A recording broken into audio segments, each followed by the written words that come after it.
This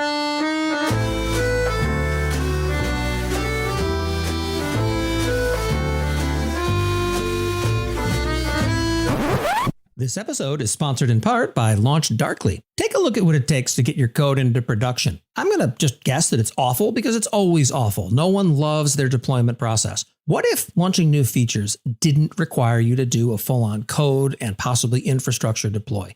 What if you could test on a small subset of users and then roll it back immediately if results aren't what you expect? LaunchDarkly does exactly this. To learn more, visit LaunchDarkly.com and tell them Corey sent you and watch for the wince.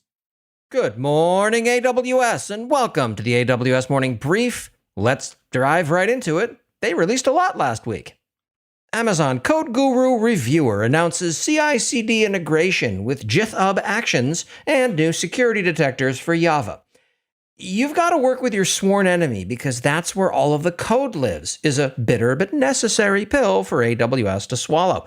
Their sworn enemy is, of course, other companies who make money without giving it to Amazon. AWS Client VPN launches desktop client for Linux.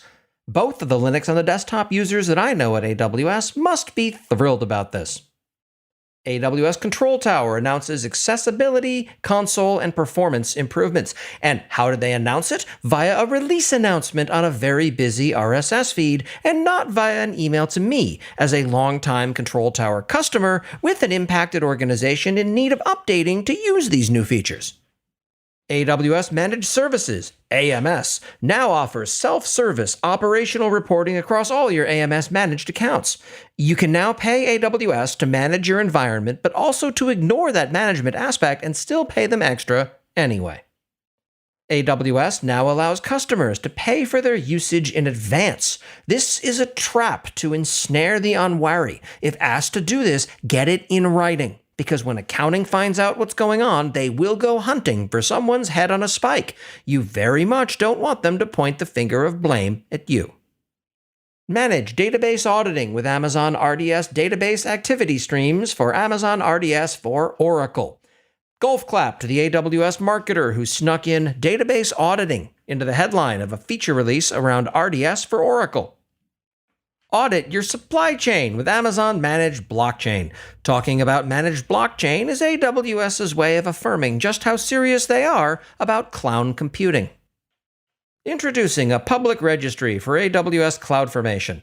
The 10 items per page paginated list in the public registry is just going to scale super well once people start submitting things in earnest. New AWS Bug Bust. It's game over for bugs. Talking about $100 million in technical debt, which is impossible to quantify, and then giving away varsity jackets and tickets to reInvent as top prizes seems a smidgen discordant. Increase Amazon Elasticsearch service performance by upgrading to Graviton 2. Oh, for God's sake, stop with the Graviton 2 marketing underlying the actual benefit of managed services. Whether it's an ARM or x86-64 instruction set is irrelevant for those services. This family has better price performance characteristics. Consider moving to it is all you need to say here. Integrate your identity provider with Amazon Chime SDK messaging. I'm slightly sad that they didn't talk more about AWS SSO, a service I'm convinced more and more is a hidden gem of AWS. I've started using it, and now I'm debating how I can best use more of it. Maybe as a database. How to migrate Amazon DynamoDB tables from one AWS account to another with AWS Data Pipeline. Heaven forbid you just, slap a one-click button in the DynamoDB console that takes a destination and does all this nonsense for you. This episode is sponsored in part by our friends at Chaos Search. You could run Elasticsearch or Elastic Cloud or OpenSearch as they're calling it now, or a self-hosted Elk stack. But why?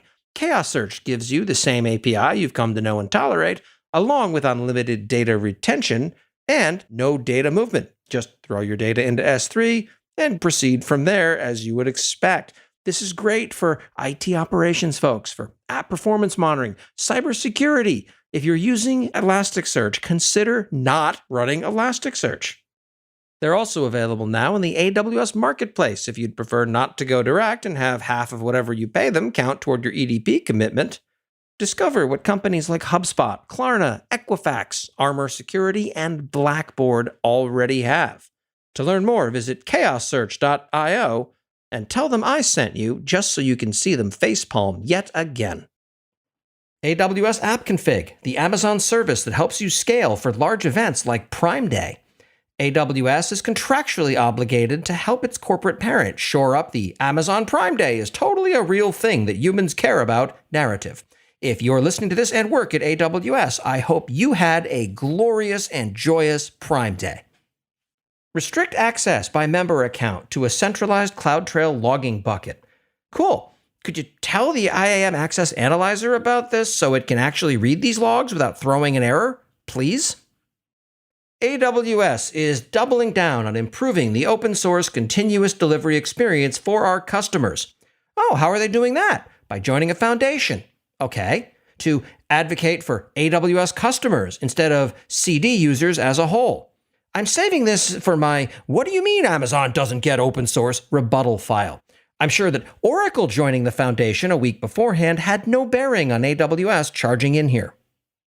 Managing Grafana and Loki in a regulated multi-tenant environment. Don't forget to budget enough to fight off Disney's lawyers for having something named Loki. They're awful with that one lately, going so far as to yell at people who are themselves named Loki and have been for decades.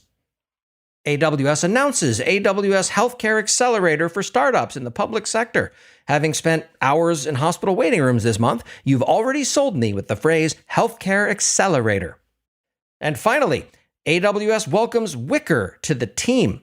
They're apparently an encrypted messaging service.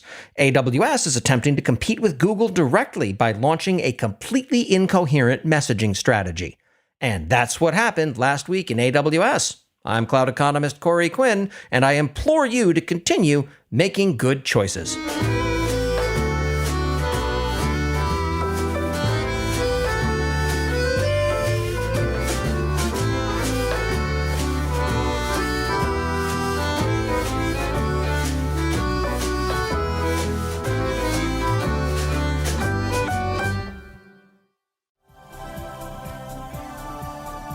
This has been a Humble Pod production. Stay humble.